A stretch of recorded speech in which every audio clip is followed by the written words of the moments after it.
Bonjour à toi, bienvenue sur cette chaîne Vice Versa. Aujourd'hui, j'aimerais un petit peu raconter mon éveil spirituel pour t'inspirer. Peut-être que tu es en train de le vivre, peut-être que tu vas te reconnaître dans cette vidéo. Voilà, c'est important. Je sens que c'est quelque chose d'important d'en parler, donc c'est pour ça que je fais cette vidéo. Alors mon éveil, il a eu lieu il y a 3 ans. Il faut savoir que depuis toute petite, comme je l'ai dit dans une autre vidéo, j'ai toujours vu ce monde et les gens très étranges. Pour moi, tout était bizarre en fait dans ce monde. Et je me disais, depuis petite, il y a des trucs qui clochent et je ressentais des présences, je ressentais des énergies différentes. J'étais bien que quand j'étais dans la nature, dans le jardin. Je me souvenais de certaines choses, des autres sphères, tout ça. Enfin bref, j'avais déjà des perceptions avec l'invisible qui étaient bien présentes, comme beaucoup d'enfants d'ailleurs, mais après, quand on grandit, on est sous les diktats en fait de notre environnement, de notre famille, de la société. Donc on se déconnecte entre guillemets, même si on est toujours connecté avec le monde invisible. Je dirais qu'on perd un petit peu cette conscience que tout ça existe en fait. Et donc bon, j'ai fait ma vie comme tout le monde, hein, l'école, le lycée, le collège. Voilà, je savais que je devais être là pour aider les gens parce que c'est ce que je fais de mieux. Notamment dans le soin. Donc j'ai fait tout un parcours dans le soin où j'ai accompagné des gens. J'ai été aide-soignante. Après j'ai été aide médico-psychologique. Donc j'ai accompagné différents publics âgés, dépendants, handicapés. Et je voulais changer de public, j'avais besoin de fraîcheur, d'optimisme. Et j'ai passé des diplômes de la petite enfance pour garder des enfants. Donc voilà un parcours en fait, on va dire classique dans ce monde matériel. Mais j'ai toujours été intéressée par l'ésotérisme, surtout adolescente. Je commençais à faire des cartes, à demander à ma mère tout ça, des choses, parce que ma mère, elle avait cette capacité à passer le feu, donc je m'interrogeais sur tout ça. Puis après, vu que tout le monde me disait que c'était faux, moi, je croyais en fait ce qu'on me disait, et puis je m'étais fait une raison comme quoi tout ça c'était faux, même si je savais qu'au fond, il y avait un truc quand même qui était bizarre, c'était pas sens. Il n'y avait pas de sens en fait dans ce monde-là. Pour moi, je me questionnais depuis toute petite déjà, mais qu'est-ce qu'il y a après la mort? Voilà, c'est des questions que je me posais déjà à mon grand-père quand j'avais 6 ans. Et où lui, il me disait, mais qu'est-ce que toi, tu vois de la mort? Et moi, je dis, pour moi, ça continue après, en fait. Et il me disait, oui, peut-être que tu as raison. Enfin, voilà, plein de choses comme ça. C'est important que je le dise parce que, en fait, vous allez voir ce qui en découlait après. Donc j'ai toujours été un peu, puis j'ai rencontré des gens à l'adolescence qui étaient très connectés aux esprits, qui étaient voilà, j'adorais comme beaucoup la série Charmed. Pour moi c'était des êtres de lumière. Pour moi il y avait quelque chose de vrai, même si je me le disais que c'était faux, tu vois. Il y avait une partie de moi qui disait bah oui, c'est vrai en fait. Les esprits de la nature, tout ça, j'ai toujours eu le sentiment que ça existait, mais comme on me disait que ça n'existait pas, moi je les croyais. Et puis, bon, je fais mon chemin, voilà, machin, et puis, déjà à l'âge, je sais plus quel âge j'avais, mais au décès de mon grand-père, j'ai eu un déclic en fait. À l'époque, j'habitais Toulouse, et j'ai fait le choix de partir, de quitter ma vie sur Toulouse, donc c'est-à-dire l'homme avec qui je vivais, la région, le travail dans lequel j'étais. J'accompagnais des enfants, voilà. Et puis, ça a été le déclic. J'ai dit, mais moi, je veux pas de cette vie-là, en fait. C'était trop, ça bouillonnait déjà. Je commençais à avoir des mal-être au niveau de l'âme. Je n'avais jamais vécu ça de ma vie. Et c'était, moi, dans le ressenti, c'était vraiment mon âme qui me poussait à aller autre part. C'était plus ma place. Donc, j'ai tout quitté. Et ça a été très, très dur. Ça a été la descente aux enfers. Comme certains l'appellent, j'ai vécu la nuit noire de l'âme, c'est-à-dire que j'étais vraiment au fond. Je ne savais pas comment m'en sortir, je ne savais pas... je savais que c'était que moi toute seule qui allait pouvoir y arriver parce que les gens autour de moi n'avaient pas la solution. Et je sentais qu'il y avait un truc, voilà, mais je ne savais pas comment. Alors, c'est hyper souffrant, hyper difficile. Et puis un jour, j'ai senti, quand j'ai lâché, quand je ne savais plus quoi faire en fait, que je me laissais tomber. C'est là où j'ai ressenti ma force intérieure, poussée même, je dirais, au niveau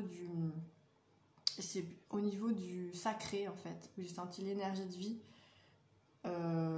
qui me poussait mon corps à me bouger, à continuer à vivre, à continuer à exister. Et je me suis dit, bon, il faut que je trouve une solution. Donc, je me suis tournée vers tout ce qui est méthode des médecines parallèles, qu'on appelle aujourd'hui médecine parallèle. Donc, tout ce qui est médecine naturelle. J'ai fait l'hypnothérapie qui m'a aidée. C'est là qu'on a commencé à me parler de la loi de l'attraction. Après, j'ai fait... Bon, avant, j'ai vu une psychologue qui m'a pas trop aidée parce qu'elle m'a plus enfoncée, je trouve, que aidée, mais bon, ça, c'est encore autre chose. J'ai fait le choix de découvrir par moi-même les soins énergétiques, notamment le soin Laoshi. Et là, ça a été une révélation. Déjà, quand j'ai rencontré la personne dans son cabinet, je me suis dit, mais c'est ça que je veux faire, alors que j'y croyais même pas quand j'y suis arrivée. C'était très bizarre comme sentiment. Et pendant le soin, je me suis dit, mais c'est n'importe quoi, là, qu'est-ce que je fous là? La dame, elle me mettait des pierres et tout. J'ai dit, purée, mais qu'est-ce que c'est que ce truc? Et en fait, je me sens, à la fin du soin, déjà, j'avais une joie que j'avais perdue. Et le lendemain du soin, je me sentais beaucoup mieux, esprit plus clair. Vraiment... il y avait un mieux-être et comme ça faisait longtemps que j'avais pas vécu ça, pour moi c'était déjà beaucoup. Donc je me suis intéressée de moi-même à tout ce milieu énergétique. Je me suis dit mais qu'est-ce que c'est que ça et tout machin. Et par la suite j'ai vécu donc voilà, je m'intéressais à tout ça. J'ai retrouvé du travail, j'ai redéménagé parce que je vivais chez mes parents. Et quelques mois plus tard, il se passe un truc, c'est que je regarde une vidéo en fait d'une personne qui s'appelle Aurore Rogier, peut-être que certains connaissent, qui parlait de l'éveil spirituel justement. Et elle décrivait ça, mais cette vidéo, enfin, faut quand même que je dise que j'étais pas très branchée YouTube avant. Je regardais beaucoup de choses comme beaucoup à la télé, tout ça. Et puis, je sais pas, j'étais guidée entre guillemets, moi je suis sûre que j'étais guidée vers cette vidéo. Et là, ça a été une révélation, j'ai commencé à pleurer, je me suis dit, mais purée, mais... Et en fait, mon mental, il avait trouvé des mots, une explication à ce que j'étais en train de vivre, mais c'était plus fort que ça, c'était vraiment l'âme. C'était comme si mon âme s'était reconnectée avec ma personnalité. Et du coup, c'était très fort. J'ai pleuré pendant au moins 30 minutes sans m'arrêter. C'était vraiment une reconnexion et une ouverture. Je me suis dit, mais c'est ça, mais oui, je savais qu'il y avait autre chose que cette vie où tu es là pour travailler, faire des enfants et mourir. C'est pas ça la vie en fait. Ça, c'est la survie en fait. Et donc je me suis dit, purée, je le savais depuis le début qu'il y avait un monde invisible qui existait, je savais qu'il y avait des esprits qui existaient, je savais tout ça en fait. Et du coup pour moi ça a été une révélation, je me suis dit, mais en fait c'était un moment de joie. Et ce moment je l'ai vécu au tout début du confinement. C'est pour ça que moi j'ai très bien vécu le confinement en fait, parce que je me suis révélée à moi-même. En tout cas une partie de moi-même s'est révélée. une ouverture a eu lieu et j'ai pu prendre conscience de la vie. Et là, il m'est arrivé plein d'informations. Les jours qu'on suivi, j'ai vécu des expériences, on va dire, extrasensorielles, des débuts de sortie de corps où je commençais à me lever au-dessus de mon corps. J'en avais très très peur. Et le matin même, j'ai tremblé parce que je ne comprenais pas ce qui m'arrivait tout en ressentant qu'il y avait du monde autour. Après, j'ai commencé à avoir des visions, j'ai commencé à avoir plein de phénomènes en fait qu'on qualifie aujourd'hui d'extrasensoriels, mais en fait c'est très naturel. C'est très très naturel en fait ces états-là et je sais que ça fait encore peur à beaucoup de gens parce que c'est l'inconnu, c'est des choses qu'ils ne maîtrisent pas et comme on l'associe à beaucoup de films d'horreur, ben forcément on associe ça dans notre tête quelque chose alors que c'est tout à fait naturel à l'être humain. Ce sont ces capacités en fait extrasensorielles, on a tous ça en nous. Il y a des gens qui ont une affinité, des prédispositions liées à leur cycle d'incarnation, mais bon, je vais pas rentrer là-dedans parce que sinon la vidéo elle prendrait 1 heure. Mais voilà, en gros, voilà, j'ai eu, et c'était à l'âge de 27 ans où j'ai eu ce réveil, en fait, c'est vraiment un réveil que je l'ai vécu comme ça, et de là, ben, je savais pas qui en parler, parce qu'autour de moi, je me suis dit, mais les gens, ils vont me prendre pour une tarée. Donc, et c'est pareil, j'avais une vision de la vie totalement ouverte. C'est comme si je me souvenais de certaines choses, en fait, qui étaient jusqu'à mes 27 ans, qui étaient fermées. Et c'est pour ça que souvent je dis que je suis passée d'un petit cercle de vision à un cercle un peu plus grand. Et en fait, ça fait une grande différence parce que tu perçois le monde déjà beaucoup plus ouvert, tu as beaucoup plus de compassion envers les autres. Parce que tu comprends certaines choses, en fait, tu commences à comprendre comment ça fonctionne, certaines choses, au niveau des lois universelles, au niveau des comportements humains, voilà. Et donc de là, j'ai continué à étudier, jusqu'à aujourd'hui, je continue d'étudier, on apprend tout le temps, hein.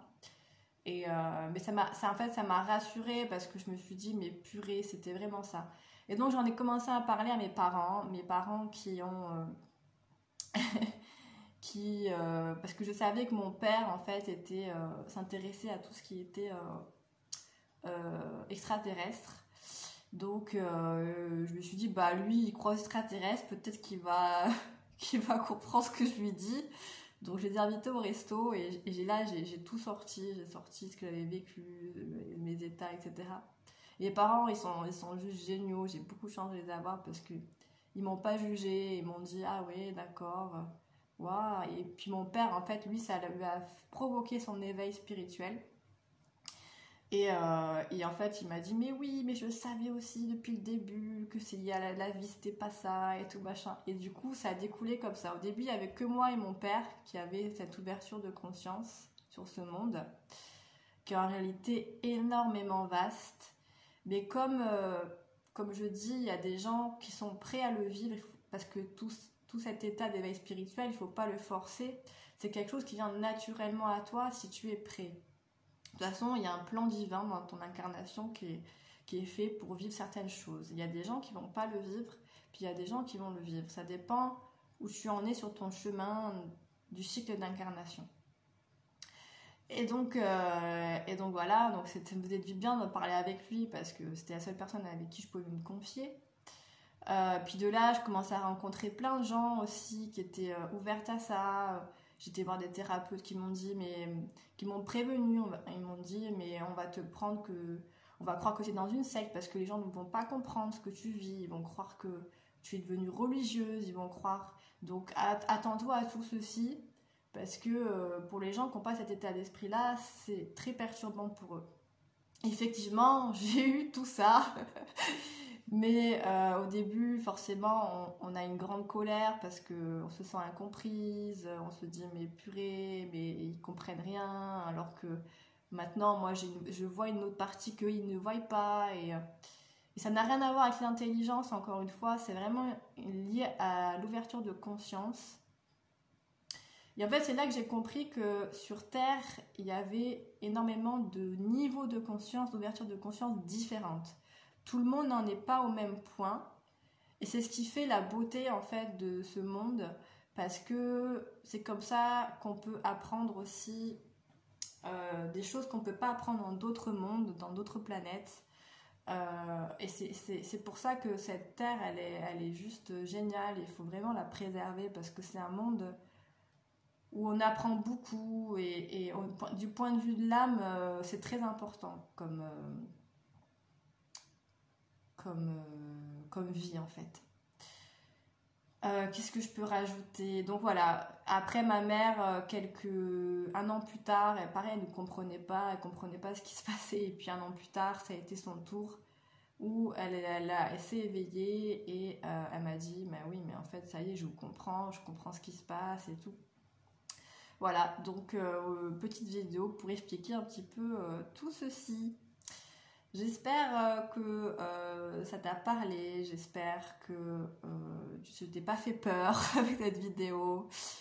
Mon but n'étant pas de troubler les gens, en fait je veux juste rassurer en disant que tout ceci est très naturel. Si tu le vis en ce moment, c'est très naturel et tu n'es pas tout seul, tu n'es pas toute seule. Demande à ce que tu rencontres des gens qui sont de toute façon tu vas attirer des gens dans la même vibration que toi, donc tu vas attirer des gens, normalement il y aura des gens qui ont une ouverture de conscience comme la tienne et tu pourras échanger avec eux. Et moi depuis 3 ans c'est que ça, j'arrête pas de rencontrer des gens, je pensais même pas les rencontrer tellement des gens qui sont juste, qui ont des capacités énormes, qui ont leur psyché qui est déjà bien avancée et ça fait du bien parce que en fait ça te fait avancer, tu comprends plein de choses et tu mets du sens dans ton existence aussi, parce que l'existence elle a du sens, tout a du sens, seulement il faut ouvrir sa conscience, il faut avoir ce regard, cette vision qui fait que tu le perçois ou non. C'est ce qui différencie les initiés des profanes, comme on dit dans certaines écoles des mystères à l'Antiquité ou au niveau de l'Égypte. Les initiés, c'est ceux qui avaient la connaissance, qui percevaient les choses différemment. Et les profanes, ben, c'est ceux qui ne voyaient pas, qui ne comprenaient pas ce monde. Voilà. Donc, il n'y a pas de supérieur ou d'inférieur. Ok, il ne faut pas le voir comme ça. C'est juste qu'il y a des gens... Tu sais, c'est comme il y a des gens, ils sont en CM2, puis il y a des gens, ils sont en 5e, tu vois. C'est vraiment... Il n'y a pas de supérieur à inférieur, tu vois. Les deux, bah, c'est juste qu'ils ont des niveaux différents, quoi. C'est tout. Donc voilà. Bon, ben, je te souhaite une belle journée. Et n'hésite pas si tu as des questions.